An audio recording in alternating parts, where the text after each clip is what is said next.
Thank you. All right, awesome.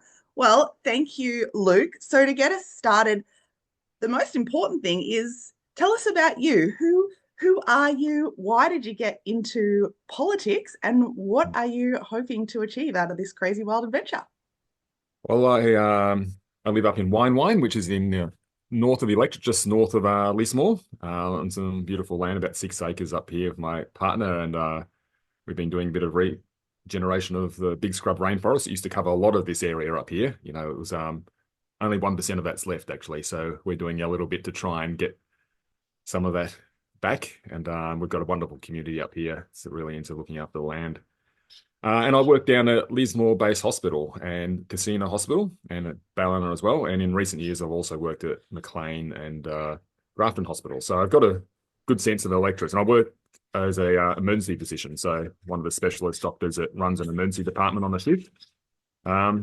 That's a pretty busy job, but very satisfying job. Love helping people, and it's always new. It's always exciting, and there's a lot of issues that you see with the healthcare system, and you see all the other problems that are happening in society too. The EDs are like a canary in the coal mine for society in a lot of ways.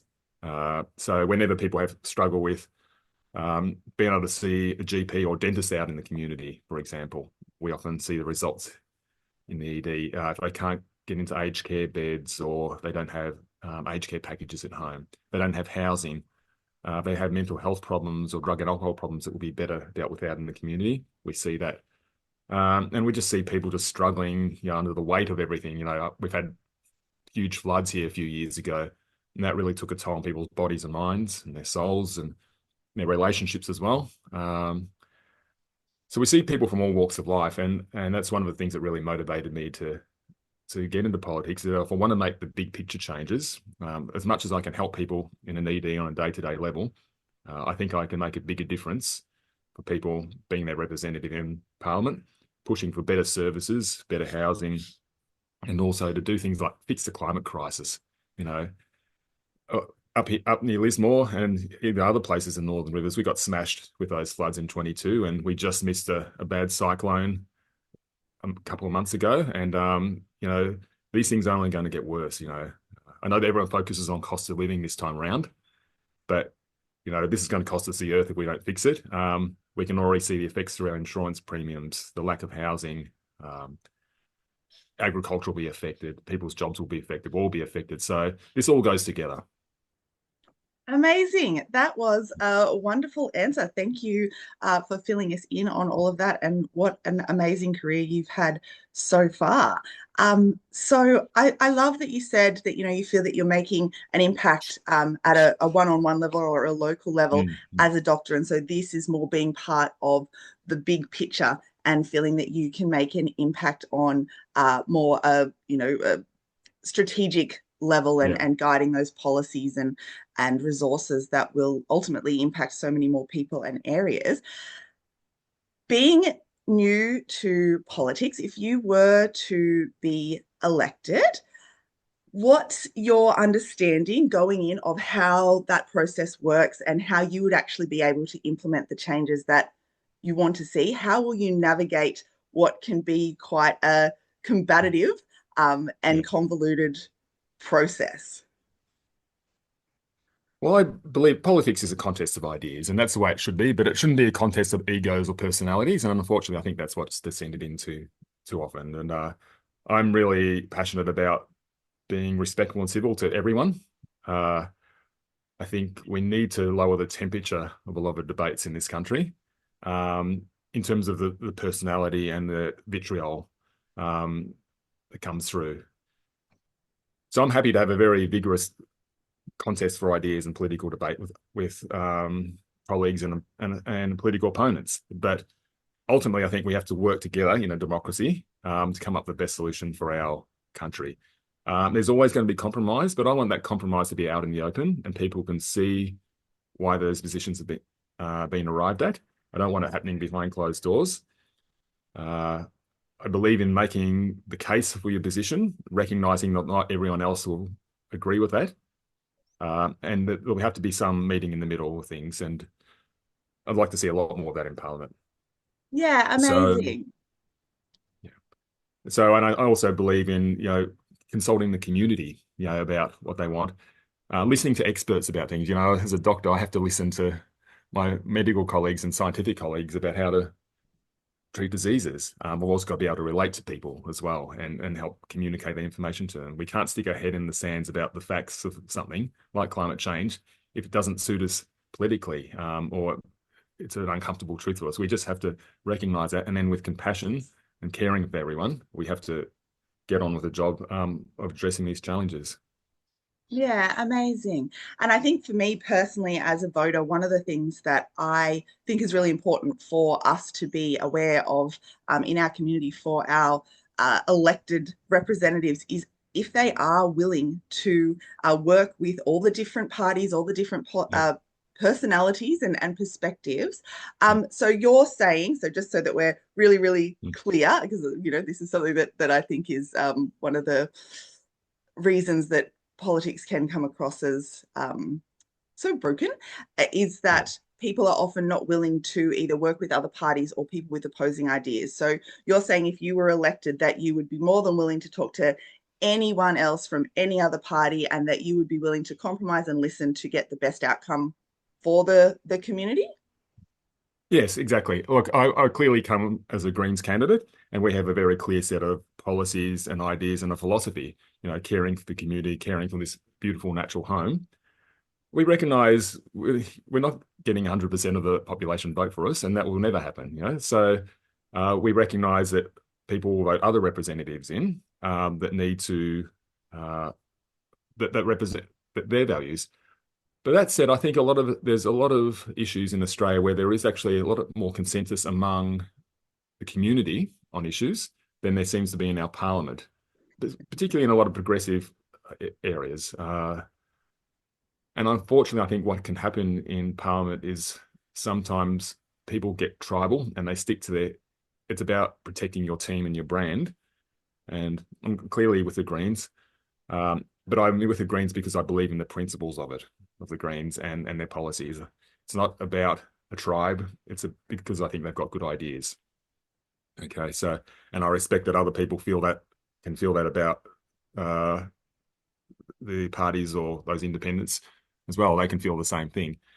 I feel there's often a lot more room for getting things done and finding commonality if we can put the egos aside and we can find areas of common ground and things and move things forward. So I Yes, always advocate for amazing. Greens policies, but recognize that we'll have to meet in the middle on a lot of things with other people. Yes, and I think that is so important to be able to stay true to your values, but also to make sure that you are representing the community and that Yeah, willingness to collaborate yes, is something that I hope all of our elected representatives definitely. are Yeah, able to take on board. So obviously we're down in the bottom end of yeah. your electorate. How often do you get down here to Woolgoolga and to the newer parts that were just added into? We've got 2,700, I believe, new voters just added to our electorate. We now go all the way down to Karora. How often do you get down this way, and how will you be able to effectively represent our whole very geographically spread out electorate if you Yeah. were elected? Well, you're right. It is a big electorate, but I love traveling around the countryside. I mean, I'm a country boy. I grew up in the country, so getting out on the road and it's much nicer for me driving around a big electorate like this than I've done my time in the cities, and I'd rather be out on the country road anytime before a clogged city highway. So Okay. that's no problem for me. Look, I've been down to Woolgoolga area and the Coffs area several times this election. I'm going down that way this evening. Actually, I'm going to be heading to Casino and then Grafton, and then down to Whoopi area. I'll be on the pre-poll early voting centre at Coffs tomorrow. And I'll be also back down on the morning of election day, starting out of Whoopi and moving my way back north through the electorate. So it is a lot of area to get around, but look, there are beautiful people all around there, beautiful countryside. It's a privilege to be able to do it. So look, if I was elected, yeah, I'll make it a priority and try and balance everyone across the electorate. Obviously, I live in the North electorate. I can't live in two places at once, but I believe in valuing all people in an electorate, and it's a privilege to be able to to serve and visit everyone in all those areas. Yeah, nice. And I think, I think people are quite accepting of that. I think so Kevin Yeah, Hogan, who is our current member, I believe he lives up around Lismore yeah, way. And so, I yeah, think that people are accepting of, well, you've got to live somewhere. yeah, But yeah, I think it's just that willingness to understand the individual needs and values of each of the yeah, communities yeah. that you serve. And it sounds like Yeah. you're across that. And one of So the things, oh, yeah, sorry, no, one of the you're things right, to go bring for to it. you is because one of the advantages I have of being in the Greens, for example, is that I have colleagues who work in local council in various areas and also state MPs. So, down in the Coffs region, I've got Jonathan Castle, who's a Greens councillor down there, does a wonderful job, and he's introduced me to a lot of people around Whoopi area, and we've got some great volunteers down there who have done the same and really connect with their community. So through them, I'm able to make connections as well and understand what the local issues are. So that's I think one of the advantages of being through a network like the Greens is it who are very deeply invested in their community and stand up for the community is that as a potential local member for this whole electorate, I'm able to come up to speed and connect with community in a way that I wouldn't be able to otherwise. So it's been a really positive thing. Amazing. And you know what? You might be a bit of a mind reader because you've just led straight into my next question, which Yeah, is how do you believe that the different levels of government actually interrelate with each other? And how do you feel you would be best served to make sure that from the grassroots all the way down from yeah, our local councillors through yeah, state, working all together, can actually achieve the best outcomes? And I know, Jonathan, we were on council together. So yeah, yeah. right. Look, it can be really challenging, even if you're in politics, but even for people outside politics, of navigating what the various levels of government do. Um, One of the biggest issues with Australia, with the federal system we have, is that the federal government has most of the revenue raising power. They hold the purse strings, but the states and the local government have to do a lot of the spending. And so this constant argy-bargy between the levels about how much funding they get and who gets it and what's fair and what's not fair and so on. I'm a big believer that governments can make people's lives better. One of the problems has been since the time of Thatcher and Reagan and the neoliberal crusade, there's been this idea that government is a problem. We need as small a government as possible. Government's got to get out of the way. Now, there's so many parts of our lives where that's simply false, and we've suffered as a community as a result of that. For example, in healthcare, every dollar you spend in healthcare in the public system goes 2 to 3 times further than it would in the private system. Mm, So we see a country like the United States, they spend about 20% of their GDP on healthcare. We spend about 10%, but better or uh, we get better or the same health outcomes. So it's actually more efficient economically often, and it's better for the community, and it's less people have to pay out of their own hip pocket if together, through our governments, we can provide those decent public services. So whichever level of government they're delivered at, it's incumbent on us to actually make sure they're delivered, and we raise the revenue to be able to do that. So in the Greens, we believe making the very well off, particularly the billionaires and foreign corporations that don't pay their fair share of tax, pay their fair share and fund the things we all need. We're a rich country. We can actually afford to have really decent public service. People shouldn't be struggling to see a dentist, to see a GP for free, to send their kids to school, to be burdened with huge university debts, to not be able to get decent childcare, and not be able to afford housing. These things are actually really solvable. We're a really rich country, and there's something wrong with our system if we can't do these things. And we have good answers to that and good costed policies to address these. So I think the federal government needs to often step up and actually help with funding for those other levels of government. For example, we're committing to 50-50 funding for hospitals with the states so that they can actually fund the hospitals properly. But also taking the burden off hospitals like myself in the emergency department by people being able to see their GPs, their psychologists, their dentists, whoever else they need to for their healthcare for free, for people being able to get an aged care bed or an aged care package so they don't have to stay in the hospital because there's nowhere else safe to go. So that just clogs up our hospitals. So by the federal government doing its bit, it can really take the burden off state governments. I think they also probably need to fund state governments more and local government to some extent. It's always complicated exactly how those funding mechanisms work, but it's possible. If there's a will, there's a way.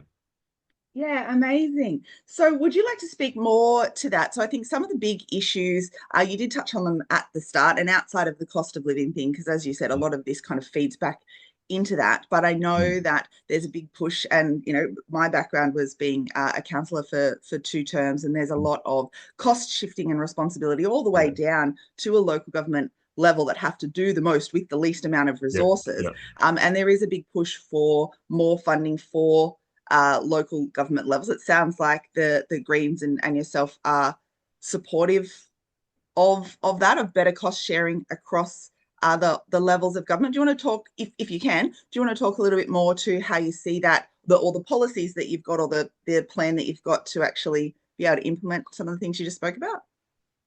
yes. Look, I think a lot of it has to do with actually stepping up and providing decent public services. Um, Things like housing, as well. And I think there's more capacity in funding mechanisms to funnel more money into the states and the local government things, whether it's public transport or roads and so on. I was talking to some landowners out at North Cobe or Wiangari region up in the north of the electorate the other day, and they need help managing an outbreak of tropical soda apple, which is a major weed around there. And if we don't get on top of that, it's going to be a a big problem that's even harder to control later. Prevention is better than cure, as we all know. So that's the thing is they don't have the time or the hands or the money to actually be able to get into this and do this job properly. They need help from government for this because it's a collective effort. And so I believe we should be funding things like that, at the local level.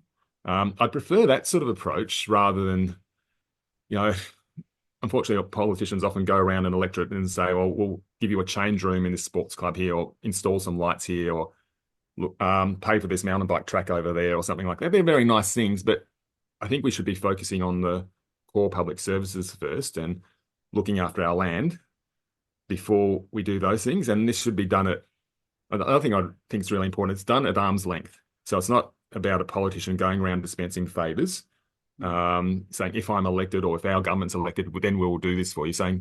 You should be saying, these are the values we represent. We're prepared across this country to put this many $1 billion into this fund or this program. We then get an independent arm of the public service to then allocate it according to a needs-based assessment for each of those areas. And that's the way I think we should be going about allocating services and funding, not through some sort of pork barreling method and election bribes. Because that's one of the things that turns people off politics. You get round to an election and they start with suddenly giving you a fuel tax break for 1 year or a one-off tax break. Meanwhile, all the public services that you need for the long term are being run down, inadequate. Um, and people see through that.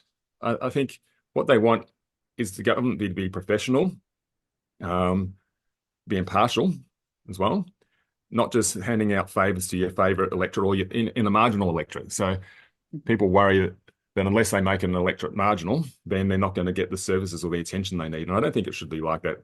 What I'm really committed to, and I believe the Greens are too, is to actually have universal public services, treat things like housing as a universal human right, and not be pork barreling and not picking off favourites around your electorate or around electorates around the country. So that's how I think we would approach it. Yeah, amazing. I actually love that response. And Mm. there is an analogy I used to use around the services and the funding and how we allocate those. And I Mm. think often people get a little bit carried away with the pretty shiny things. And if you take it Mm. all the way back down to a family budget, you wouldn't go and put in a pool if your gutters were falling off, or Yeah, if you couldn't afford your groceries, and yeah, having those kind of incentivized and lovely and nice to have things without actually looking at the underlying issues that are more needed, but they're not the pretty shiny things, yeah, then that's how, I guess, it's attention grabbing, but it's not exactly. fixing those, systematic underlying issues, and it's the non-glamorous stuff. So Mm. um, I would love to hear, and I kind of saved this one up towards the end because I Yeah, feel yeah, like you're going to be able to give a very in-depth answer. yeah, So even though our electorate ends before Coffs Harbour, we're part of the Coffs Harbour yeah, LGA, and you would be well aware because it's not an isolated challenge, but you've spoken about better funding Mm, for our health services and just services in general. I'd love yep, to know your thoughts on, as you mentioned, taxing those big multinational and the gas and all yep, of those yep, things. But outside of that funding element, how are we going to fix or begin to work towards creating those services and actually filling those gaps and those holes? Because I have friends who are doctors, who are nurses, who work in mhm, allied health, who are struggling because it's not just about the funding, it's about the resources and the staffing as well. So yep. it's such a multifaceted issue. And I bet you have a very insider approach and quite an educated answer that I would love to know. Again, we need to value those that work in the public service, and that includes the doctors, teachers, nurses, police people, fire people, uh, even the people that work in the offices and actually make everything work behind the scenes. They often get demonized by some in politics, saying they're just faceless bureaucrats. They actually have really important roles to do, and if you don't have them, everything else falls apart. So we need to start by valuing them, and that means both in the talk we have as politicians and as a society, believe that they're part of the government that can work for us and do things for us as a community. We also need to value them in how we pay them, and that includes our health staff. Now, I have to be a little bit careful because I'm a New South Wales health employee, or I have to resign for the period of the election, but I can't be seen to be criticising New South Wales health. What I would say, though, is I believe our nurses and doctors and paramedics need to be paid adequately. Um, and when you look at the overall national situation about how other people are paid, so that we can retain our staff. Um, because if people can go across the border to work and they get paid better, you can see what they're going to do. And having an understaffed workplace is one of the most stressful and demoralizing situations to work in. So we need to value our staff, and they need to be adequately paid. We also need to invest in more staffing, whether that's in doctors, nurses, paramedics, teachers, other public servants, so we can actually deliver the world-class services we need.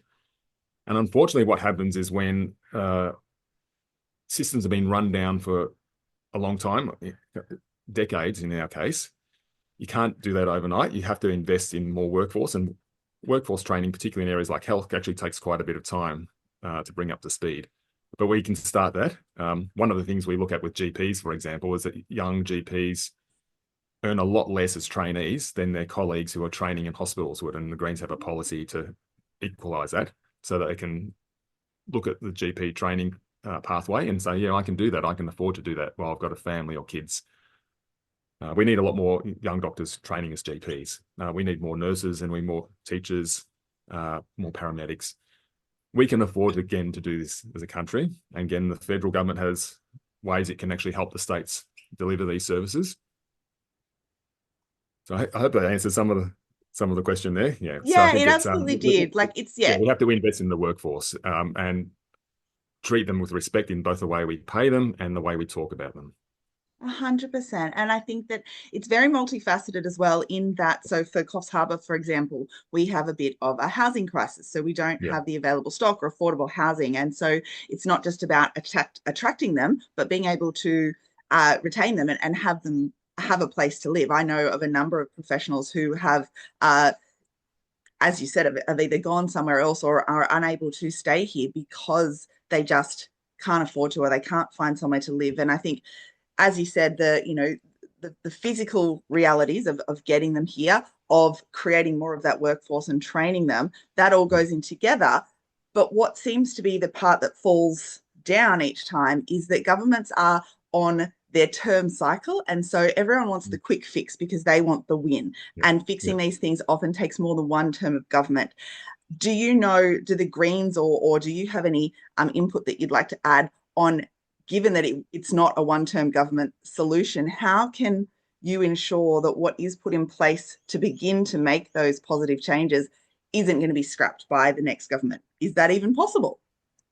I don't look. It's up to the voters really who they choose for their government. But I hope we set a good example because when we bring out policies, we bring them out months before an election, sometimes years before. We have them costed by the parliamentary budget offices, which was an initiative to set up the parliamentary budget office back in 2010 when the Gillard government needed our support, because we saw this as a really important structural change so that voters could have confidence that in policies that were put through the parliamentary budget office to know that they were costed and reliable instead of sending them to some consultancy that's just going to give you the answer you want, or to Treasury, and they might only release half the costing. So the Mm, Greens have consistently used that parliamentary budget office since then. We're very serious as a party about this, and we wanted to set that as an example of how we think government policy should go too. So get the policy out well ahead, let people have a look at it, let it be scrutinised, let it be debated, and fund long-term solutions, not just the sexy, shiny things like you were talking about. I'm also a believer that once something's in place, like a good service, then it is actually quite hard to wind it back. People see that you risk the wrath of the voters if you do that. So aim would be to get services in that start to make a practical difference for people, demonstrate that that's the case, and then keep building. It's not going to all happen in one go. It's impossible because you need to train your workforce, and you also need to build up the confidence of the community then that government can work for them, that can do things.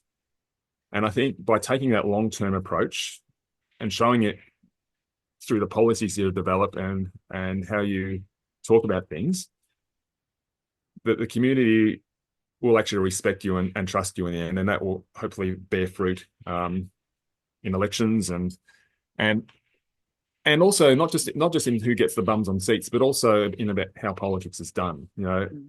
I think it's as much a win to change the culture of politics and what gets talked about as it is to actually get bums on seats sometimes. So that's Yes. that's how I operate, and I know that's how most of my colleagues in the Greens would think as well. So Amazing. yeah. Yes. Oh, look, and you're nailing this mind reader thing. You keep half answering my next question before I ask it, because that's another thing that I would love to know. And we're down to our last 10 minutes. It's telling me, great, Yeah. keeping us on time. Um, so there is, I don't know what you've seen out there at pre-polling or in campaigning, but it appears that there is a lot of just disillusionment or disengagement. People have this deep-seated mistrust in government and in the lack of transparency. You talked about it a little bit, but why? What are you seeing out there? What are you seeing that people want but don't believe that they can have? And how are you going to, if you are elected, start to work on reversing that mistrust or yeah, belief that it's a bit hopeless, really, that that we can't actually make those changes and have a government that are trustworthy and actually reflect who we are. Look, I think there's quite a few things that feed into this. One of the things that people have incredibly busy lives now, and things like the cost of housing, which is insane at the moment. People having to work in families often have to have dual income jobs with both parents full time, absolutely stressed, trying to juggle everything, a lot of expectations on how they have to raise kids, uh, you know, so many pressures on leading a successful life and just meeting cost of living pressures that they just don't have time to think about these other things, these sort of deeper long-term things that would actually make a difference to their lives. That's one of the issues, is that people are just really tired, I think, and busy. And in some ways, the system keeps perpetuating itself because of that. Because I think we need people to be politically engaged to make real change. Otherwise, the system, which benefits quite a few people or a few corporations, as it is, will just keep perpetuating itself. So everyone's just downtrodden and really struggling. So that's one aspect of it. The other is, as I was talking to you before about, is this neoliberal idea that government is bad and we need to make government small, turning our society from one where we work together through our government to achieve things to a society where we just got to all be these autonomous individuals, dog eat dog world, struggling with each other, when we can be far more effective if we work together as a community. And one of the ways we do that long term and at scale is through our government. We see a lot of great community work at a smaller level, but it's often really hard to sustain. It often doesn't have the scale we need to address things like the housing crisis or fixing a health system or running an education system. That is the role of our government. Governments have done that really well in the past. They do it well in other countries right now. You look at some of the Scandinavian countries, they do it really well. So we can do it in this country. We can fix the housing crisis in this country. You know, after World War One, so World War Two, governments of both stripes were building lots of public housing and affordable housing for ordinary young couples and other people to live in. It wasn't just for the down and outers, it was for everyone. You know, it was quite normal to be a young couple just getting your first house um, before you went and bought another one. Or sometimes you, like in Europe, people live their whole lives in rental accommodation, but it's stable and it's affordable.